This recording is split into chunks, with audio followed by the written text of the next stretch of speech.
कुमारी साक्षीताई खंडागळे, खरोखर हिच्या जीवनाकडे पाहिलं तर आता म्हणलेलं गीत हे तिच्या जीवनाला अगदी बरोबर जवळ आलेलं आहे. तुम्हाला सर्वांना ज्ञात आहे, श्रुत आहे, माहीत आहे. आज म्हणूनच गेली ती, आज माझा जर बाप असता तर माझ्या बापाला किती आनंद झाला असता, हे खरे. आणि त्या लेकराला आज आपल्या या समस्त गावकरी मंडळी, कार्यकर्ते मंडळी यांनी सर्वांनी पदरात घेतलं. या व्यसनाने कित्येक लोकांचे घर उद्ध्वस्त झाले. या व्यसनाने कित्येक लोकांच्या आयामाया विधवा झाल्या. दादा, कोणी व्यसन करू नका. या व्यसनाने काय होते तर कवी म्हणतात, मला कस तरी होत या बाप लोकांचं बघताना, माझं भूत कदाटतो या गोष्ट बापाची सांगताना. कमीच खवाटी फाटलेलं, सुई दोऱ्यानं शिवलेलं, माझ्या बाप्पाच्या धोत्राला सदा ठिकाण जोडलेलं. आली जत्रा गावाची, बाप चुनरी जायाचा, उधार पाधार कापड पोरांना नाहीचा. असा कनवाळू बाप चुल पेटत नवती, दिस दिवस घराला पायली बरदाण्यासाठी बाप गावात फिरला. बघा, महिला मंडळाच्या डोळ्यात अश्रू आले तुमच्यासाठी आणि बापासाठी. चूल पायली बरदाण्यासाठी बाप गावात फिरला.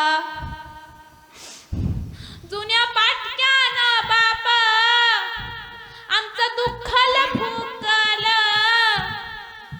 पाणी डोळ्यात आणायचा घेऊन पाटकोळी, बाप डॉक्टर धावायचा.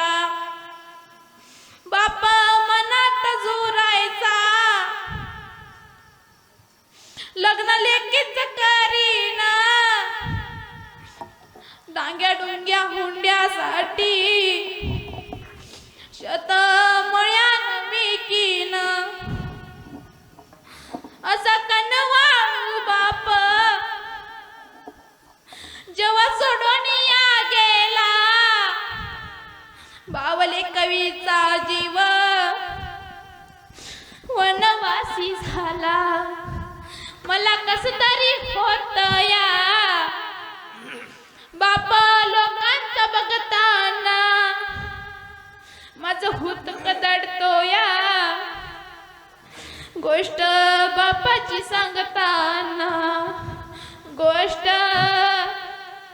बापाची सांगताना, गोष्ट बापाची सांगताना.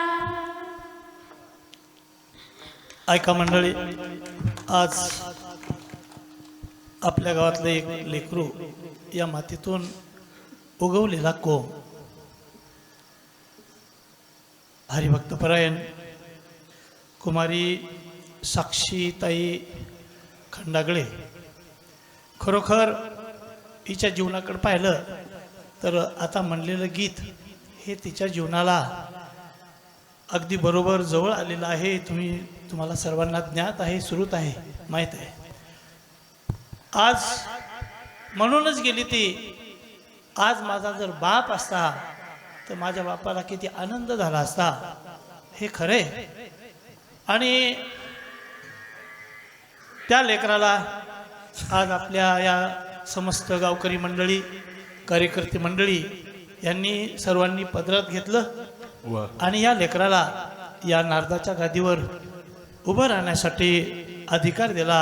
आमच्या संत बाळूमामा वारकरी शिक्षण संस्थेमध्ये दुसरंच वर्ष आहे त्याला. वास्तविक दुसऱ्या 2 वर्षापर्यंत लेकराला काही येत नाही, गीताही बसत नाही, हरिपाठ नीट पाठ होत नाही. अनेक संस्था आपण पाहता, आम्ही कोणाची निंदा करत नाही, परंतु आमच्या संस्थेत आलेली लेकरं एकाही वर्षात कीर्तन करतात. याच गावचा असणारा गणेश डाळके, त्याचे वडील सुद्धा या ठिकाणी एकाच वर्षात आम्ही त्याला उभं केलं. असे आमच्याकडे 250-300 विद्यार्थी कीर्तनकार होऊन गेले. क्या बात है. 4थ्या-5व्या वर्गाच्या लेकरांनी आमच्याकडे भागवताची पूर्ण संहिता बसून कथा केल्या. असे विद्यार्थी आमच्याकडे आहेत.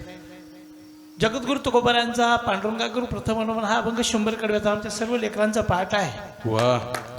अशा प्रकारे लेकरं आमच्या असणाऱ्या संत बाळूमामा वारकरी शिक्षण संस्थेमध्ये अभ्यास चांगल्यापैकी करतात. दिला तेवढा यावर्षी 20-22 कीर्तनं झाले विद्यार्थ्यांचे, दरवर्षी होतात. 25 विद्यार्थी यावर्षी सुद्धा घडलेत आणि मुलीने कीर्तन केले, काही मुलीचे कीर्तनं बाकी आहेत, वेळ कमी आहे असं झालं. विद्यार्थ्याने कीर्तन केले आणि आज या नारदांच्या पवित्र गादीवर असणारी कुमारी साक्षीताई दिदी खंडागळे, तिनं अतिशय सुंदर, अतिशय गोड, समर्पक आणि तिचं पहिलं कीर्तन आहे. तिनं एवढे लोक कधी पाहिले नाही. वाह.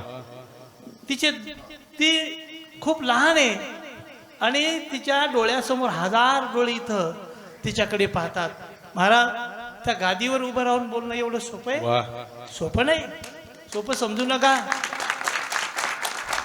एका गावात आम्ही कार्यक्रमाला गेलो, माझं कीर्तन झालं. एक कार्यकर्ता उठला, म्हणले आज आपल्या गावामध्ये हरिभक्तपरायण पारिस्कर महाराज यांचा कार्यक्रम, कीर्तनाचा कार्यक्रम झाला. काल्याचं कीर्तन होतं आणि अतिशय सुंदर, अतिशय गोड कीर्तन झाल्याबद्दल समस्त गावकरी मंडळांच्या वतीनं, कार्यकर्त्या मंडळींच्या वतीनं मी महाराजांना भावपूर्ण श्रद्धांजली देतो.